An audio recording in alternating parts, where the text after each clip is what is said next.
ගොඩක් වෙලාවට පාරේ යන්නේ තමන්ගේ ස්වාමියා කිව්ව විදිහට. ඔය යන්න කලින් ස්වාමියාගෙන් තමයි ට්‍රේන් වෙන්නේ. කොහොමද මේ අහලා මේක කරන්නේ? මේ තමුසේ මෙහෙමයි. වමට හැරෙනව නම් වමට සිග්නල් දානවා. දකුණට හැරෙන්න ඕන නම් දකුණට. එතකොට අනිවාර්යෙන් මේ යුවතිය ඒකමයි කරන්නේ. මෙහෙම ගියා හිතුණද වමට හැරෙන්න එවෙලම දැම්ම හැරුණා. අයි හස්බන්ඩ් කියලා තියෙන්නේ.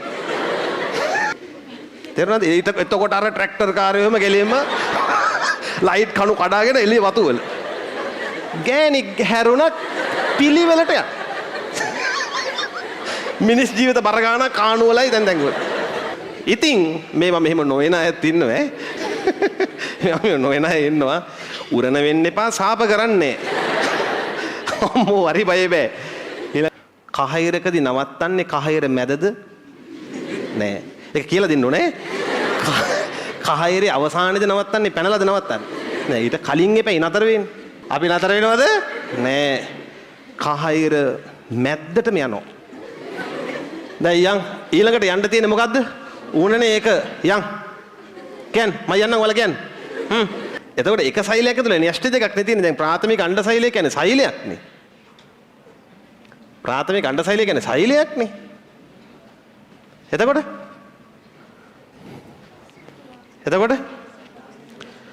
අණුනනේ ඉවර වෙලා මොන විභාජනයේත් අවසානයේද ප්ලාස්ම විභාජනයේත් අවසානයේ අකෝබන්ඩ කියන්නේ මෙයා ඉන්න ඕන කලාව මොකද්ද අණුනනේ විභාජනයේ ප්ලාස්ම විභාජනයේ අවසානයේ හැබැයි මේ ගැහණු සිද්ධියන්නේ මේ වෙන්නේ හරිද ඒ අය වැඩ කරන විදිහට තමයි මේකත් වැඩ කරන්නේ හොඳේ ඒ කොහොමද වැඩ කරන්නේ ඒගොල්ලෝ? දැන් අපි උදාහරණ කරමු ස්කූටරයක් පදින යුවතියක් ගන්නවා අපි. අයගෙන් ඒක හොඳට නිරීක්ෂණය වෙනවා. මේ තමයි රටාව. ස්කූටරයක් ගන්න ගෑනු උදවිය ගොඩක් වෙලාවට පාරේ යන්නේ තමන්ගේ ස්වාමියා කිව්ව විදිහට. ඔය යන්න කලින් ස්වාමියාගෙන් තමයි ට්‍රේන් වෙන්නේ. කොහොමද මේ අහලා මේක කරන්නේ? මේ තමුසේ මෙහෙමයි. වමට හැරෙනව නම් වමට සිග්නල් දානවා. දකුණට හැරෙන්න ඕන නම් දකුණට. එතකොට අනිවාර්යෙන් මේ යුවතිය ඒකමයි කරන්නේ. මෙහෙම ගියා හිතුණද වමට හැරෙන්න එවෙලම දැම්ම හැරුණා. අයි හස්බන්ඩ් කියලා තියෙන්නේ. හස්බන්ඩ් ඊට කලින් දාන්න කිව්වේ නෑ. වමට හැරෙනව නම් තමයි දාන්න කිව්වේ. තේරුණාද? එතකොට අර ට්‍රැක්ටර් කාර්යයම ගෙලෙම ලයිට් කණු කඩාගෙන එළිය වතු වල ගෑණි හැරුණා පිළිවෙලට යක්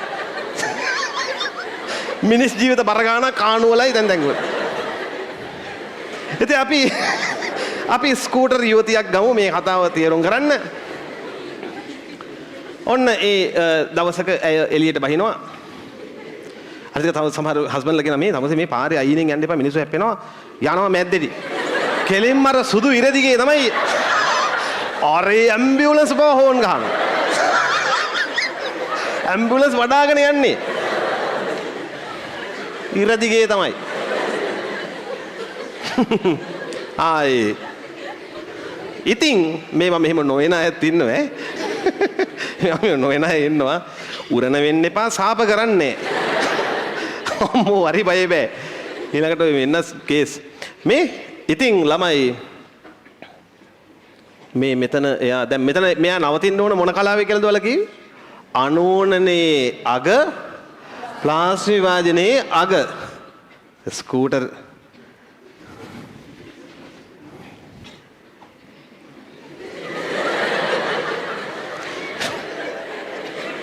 shopping යනවා හරි යනවා දැන් මට ගියාලා මම යන කලාවල් ටික අනූනන විභාජනයේ කලාවල් ටික කියන්නේ ප්‍රාග් කලාව වියෝග කලාව අන්ධ කලාව ප්ලාස් විභාජනයේ ඒක හරියට නිකන් මේ පාරේ තියෙන කහයිරක් වගේ කහයිරකදී නවත්තන්නේ කහයිර මැදද නෑ ඒක කියලා දෙන්න ඕනේ කහයිරේ අවසානයේදී නවත්තන්නේ පැනලාද නවත්තන්නේ නෑ ඊට කලින් එපැයි නතර වෙන්නේ අපි අවශ්‍ය ඕන තරම් දැකලා තියෙනවා මේ දැන් යන් ප්‍රාක් කලාව, පෙරයෝග කලාව, කලාව, අන්ත කලාව, ප්ලාස් විභාජනයේදී නතර වෙන්න ඕන හරිනම් අපි නතර වෙනවද? නෑ. කහයිර මැද්දටම යනවා. දැන් යන් ඊළඟට යන්න තියෙන්නේ මොකද්ද? ඌනනේ ඒක යන්. කියන්න මම යන්නම් ඔයාලා කියන්න. ඌනනේ ඒකේ මුලින්ම මොකක්ද තියෙන්නේ? අන්තර් කලාව. ප්‍රාක් මොකද්ද කලාව? අන්තර් කලාව.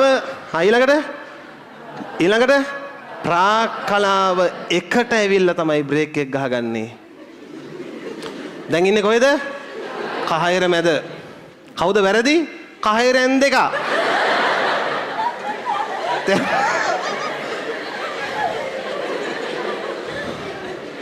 එහෙනම් මට කියන්න ප්‍රාථමික අණ්ඩසෛලය නැවතිලා ඉන්න තැන? එහෙම කියලා බෑ. ලස්සනට කියන්න ඕන. ඌනණය එකේ ප්‍රාක් ජීවිතාන්තය දක්වා මතක තියෙන්න ඕනේ. ඌනණය එකේ ප්‍රාක් කලාව එකේ. රයිට්. ඊළඟ කහයිරට යන්. මේකෙන් අය හිතනවා මේක තමයි ක්‍රමී කියලා. ඊළඟ එකටත් යන්. පහු කරගෙන යන්න බෑ. මෙයාට ආය යන්න තියෙන්නේ මොන විභාජනෙද තමයි? ඌනනේ දෙකට. කියන්න බෑනේ මෙයා යන්න ඕනේ. ප්‍රාක් කලාව එකේනේ ඉන්නේ දැන්. අයිලට යන්න තියෙන එක. දැන් මේ ඊතලේ යනවා කියලා කියන්නේ එයා පටන් ගන්නේ අන්තර් කලාවෙන්ද? නෑ. ප්‍රාක් කලාවෙන්ද? නෑ. දැන් එයා ඉන්නේ මොන කලාවේද? ප්‍රාක් කලාව එකේ. දැන් එයාට යන්න තියෙන කලා ටික කියන්නේ යෝග කලාව එක ප්ලාස්ම විභාජනය. එතනයි නවතින්න ඕන. ද්විතීයික අණ්ඩසෛලයේ නතර වෙන්න ඕන කොතනින්? ඌනනේ එකේ ප්ලාස් විභාජනයේ අග. හැබැයි එහෙම නවතිනවද? නෑ. යන්. යන්. මොනවාද?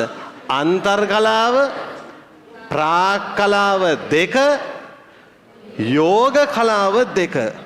ඒකටම යනවා මේ පාර කහිරින් එළිය නවත්ත කියන්නේ.